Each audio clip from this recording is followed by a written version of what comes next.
think of contact sports, we think of concussions. When we think of football, lacrosse, soccer, we think of concussions. Boxing, those are the sports that cause concussions.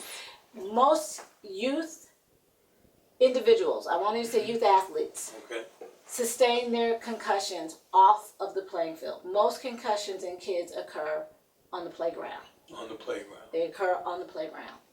And so that's why it's important for us to have these conversations about concussions. When I met with your youth group at your camp, those were some phenomenal kids, and they knew a lot about concussions, and they were very engaged in our conversation. But I asked one question that alarmed me the most, and that was, does a headache indicate that an individual has a concussion?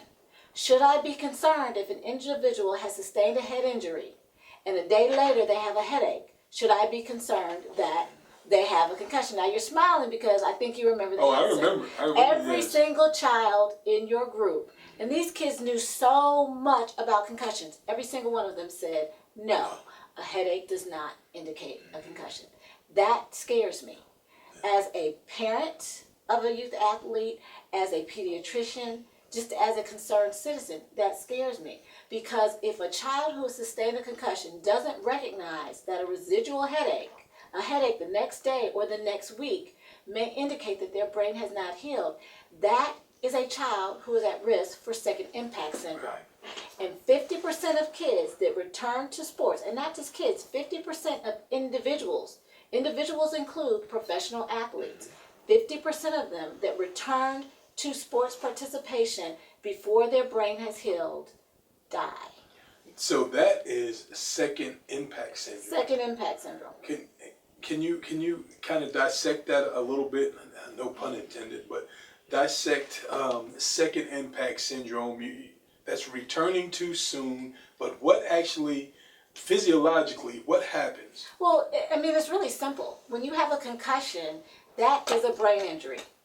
Simple as that. I mean, what I like to think of to get people to understand that is when I take my fist, and if I were to bang my fist into a brick wall 5 times, one good time, what's going to happen to my knuckles?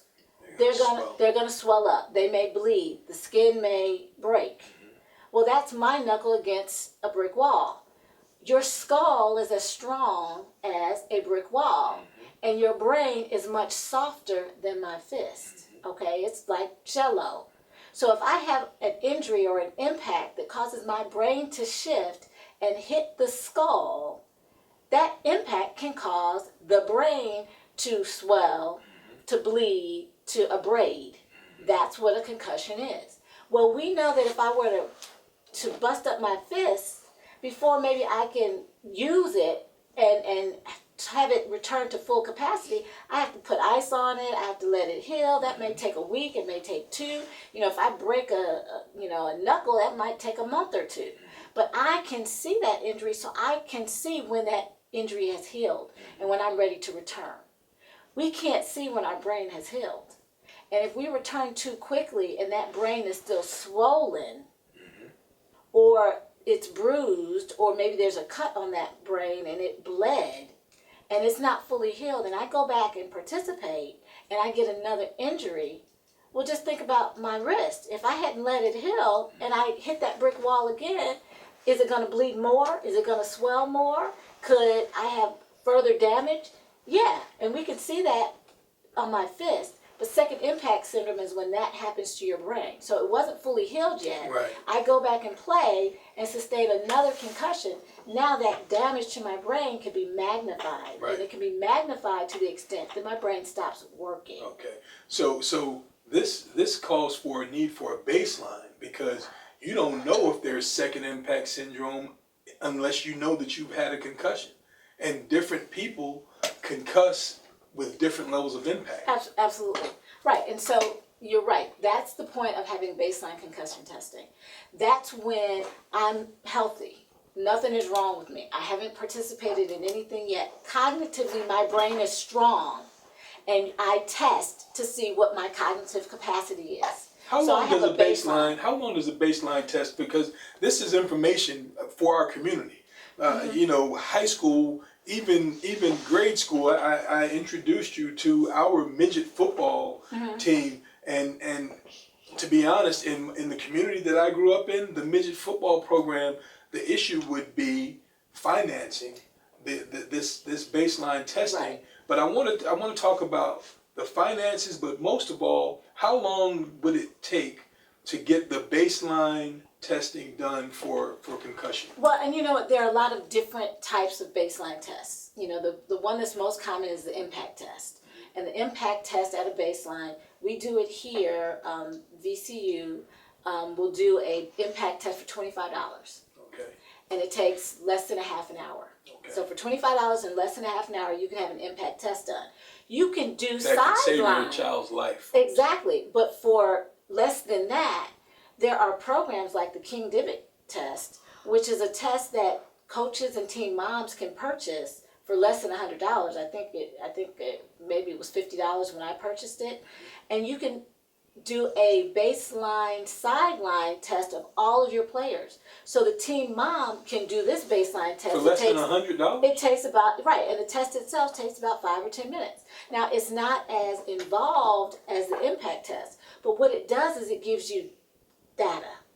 And so when you're talking about return to play and trying to make that decision as to whether that hit actually caused a concussion or didn't cause a concussion, what do?